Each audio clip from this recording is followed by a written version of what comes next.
যদি বাংলাদেশে জন্ম না নিতাম তাহলে জানতামই না বাংলাদেশে এত বিনোদন। ভাই সত্যি করে কইতেছি, ঘুমায় গেল ভয় করে কোন বিনোদন জানি মিস করে লাইলাম আমি। তো হেডফোন লাগালো, ভিডিও দেখার লাইগা হপাই আম্মু যদি শুনে ঝাড়ু দিয়া পিটাইব গোপনে, কাউরে কইতে পারবা না শরমে। তো আজের বকবক না করে দেরি সোজা ভিডিও শুরু করি। চোদনা মামুন নেশা করে ভিডিও করে তার বউ, চোদনা মামুন নেশা করে ভিডিও করে তার বউ, ওই ভিডিও নিয়ে হাজির হয়েছে সোশ্যাল মিডিয়ায় তার খাঙ্কি মাগি বউ। আজ একটা বিরাট ফাটাফাটি হয়েছে। চোদনারা চোদনাগিরি করবো তা দেখতে হইব আঙ্গর দূর বাল। ফেসবুকে ঢুকলে 100-র মধ্যে 99টা ভিডিও সাজেস্ট করে মামুন আর তার খাঙ্কি মাগি বউ।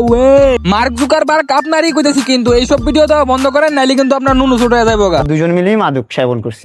কত বড় মাদার চোদার, কত বড় ক্যারেক্টারলেস হইলে নিজের পার্সোনাল লাইফের ঘটনা আসে সোশ্যাল মিডিয়ায় বলে, তাও আবার দুইজনে একসাথে নেশা করে এইটা আসে বলতেছে। শালার কোন দুনিয়ায় আইলাম রে। তোমরা ফিউচার পার্কে ওকে একটা দোকান করে দিত। ব্যবসা লাইলার কাছে চাও বাড়ি, আর খাঙ্কি মোহনার কাছে চাও যমুনা ফিউচার পার্কের দোকান। লোভ তোর।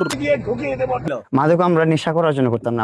মানুষ আছে না, মাইন্ড রিল্যাক্স করার জন্য একটু ড্রিঙ্কস করে। আদক গাঁজা মদ এগুলো কি নেশার জন্য করে? কখনোই না। যে মদের বোতলের মাথা তো চিকন নাকি, এটা তার পুটকি দিয়া ঢুকাই দো আর তার বউ সাউয়া দিয়া ঢুকানোর জন্য নিত। শালা বাইঞ্চো, তোদেরকে সামনে পাইলে কুত্তা দিয়া চুদাইতাম মাদার।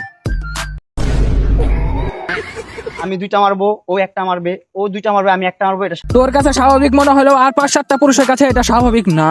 আমার জানা মতে আর 5-7 জন পুরুষের বউ তাগরে মারার কথা তো দূরে থাক, টাকার দিকে তাকাইলে তাদের কাঁপানি উঠে যাইবো গা। দুর্ঘটনা কর্মে যদি এমন সিচুয়েশন হয় তাহলে তো তালাক তালাক তালাক। কি বললেন? না বলার বলছি।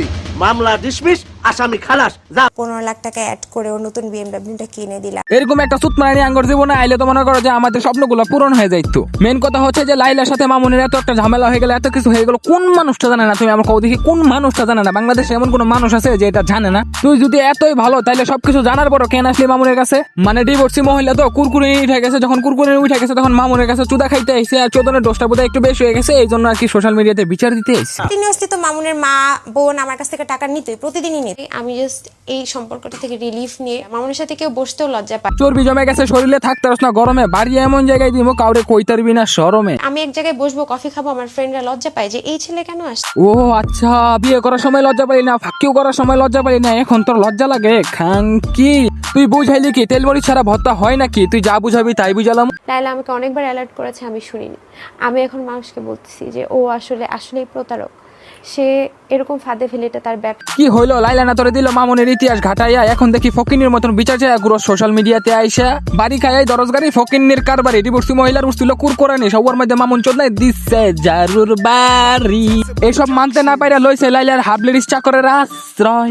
নামে একটা ছেলের সাথে সে সমকামিতা করে, সেই সমকামিতার আশ্রয় নিয়ে 75 লাখ টাকা। চামচাই তো আশ্রয় দিবে, কারণ চামচা যদি তারে নিয়ে গিয়া রাইতে যদি চান্স পায়, মোবিল ছাড়া ইঞ্জিনে যদি মোবিল দিতে পারে, বুঝো নাই? তো আজকের মতো বিদায় নিচ্ছি প্রিয়। ভিডিওটা ভালো লাগলে সাবস্ক্রাইব করে দিও, কিছু আবালদের কাটতে বলাস তোমাদের জানাই আল্লাহ হাফেজ। তোমাদের কি ক্ষতি করছি বলো তো দেখি? কেন তোমরা সাবস্ক্রাইব শেয়ার লাইক করতেছো না? যদি তোমরা প্যান্টের ভিতর থেকে হাত বের করে লাইক শেয়ার সাবস্ক্রাইব না করো তাহলে তোমাকে নুনু ছোট হয়ে যাইবো। করে দিলাম কিন্তু, করে দিলাম দোয়া।